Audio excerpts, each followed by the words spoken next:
waxa garoonka diyaaraduhu ku soo hadaan kana sii hadaan ay garadwal ee magaalada Jigjiga lagu soo dhaweeyay mas'uuliyiin heer federaal oo hogaaminaya wasiirka wasaaradda haweenka caruurta iyo dhalinyarada ee dawladda federaalka Itoobiya iyo 6 safir oo ka kala socday wadamada Turkey, Ireland, Finland, Norway iyo Sweden waxaana garoonka diyaaradaha ay garadwal ku soo dhaweeyay madaxweyne ku-xigeenka deegaanka Soomaalida wasiiro ka tirsan xukuumadda deegaanka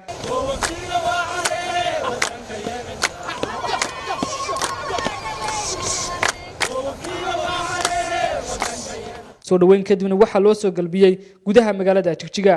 intaas kadib wafdigu waxa uu ka qayb galay xuska maalinta tacadiyada ka dhanka haweenka oo maanta laga xusay magaalada Jigjiga xuskan waxa ka qayb galay madaxda ugu sareysa xukuumadda deegaanka Soomaalida oo ugu horeeyo madaxweynaha deegaanka Soomaalida Mustafa Maxamed Cumar madaxweyne xigeenka deegaanka wasiiro iyo madax ka socotay xisbiyada mucaaradka ee ka jira deegaanka xuskan waxa ugu horeyntii furay madaxweynaha deegaanka Soomaalida Mustafa Maxamed Cumar oo sheegay in xukuumaddiisu xooga saari doonto sidii loo dhowri lahaa xuquuqda dumarka xafiiska haweenka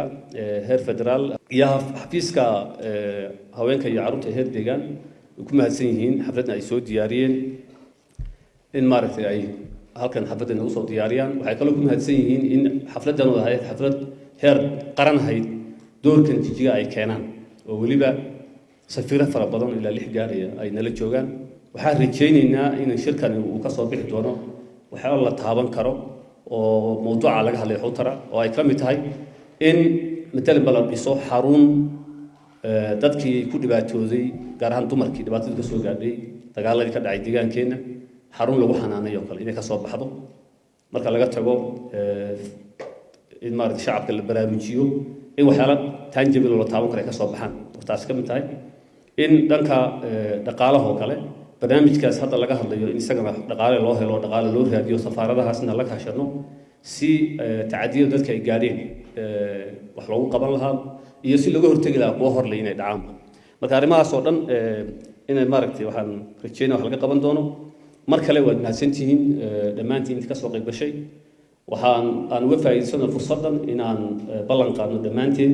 in arrimaha la xiriira tacadiyada dumarku ay yihiin arrin serious ah oo u baahan in aan sharar kaliya lagaga hadlin ama xaflado kaliya dhammaanteen aan ka qayb qaadano wacyigelin shacabkeena markaan qof kasta gurigiisa uu ka bilaabo taana waxaan isleeyahay innaga dadka Soomaali ahaan odayaashu kaalin weyn bay ku yeelanayaan odayaasha madax dhaqameedka culimada diinku haddii hawsha ay qabtaan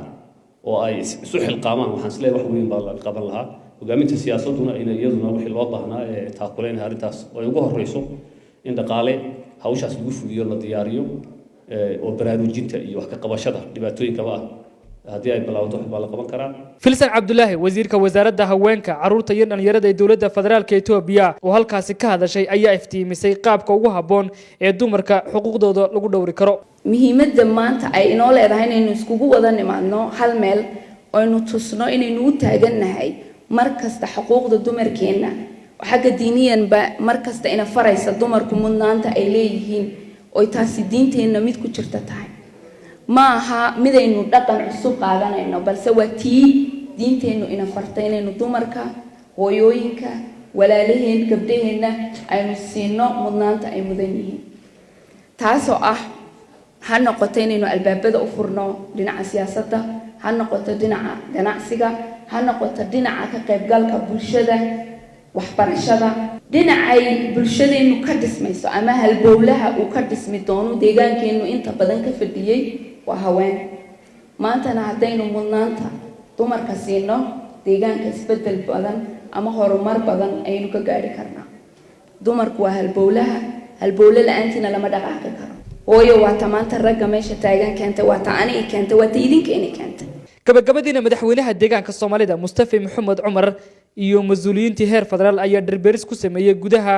hoolka qarandoon ee magaalada Jigjiga Cabdiraxmaan Buux telefishinka Hon Cable xarunta deegaanka Soomaalida ee magaalada Jigjiga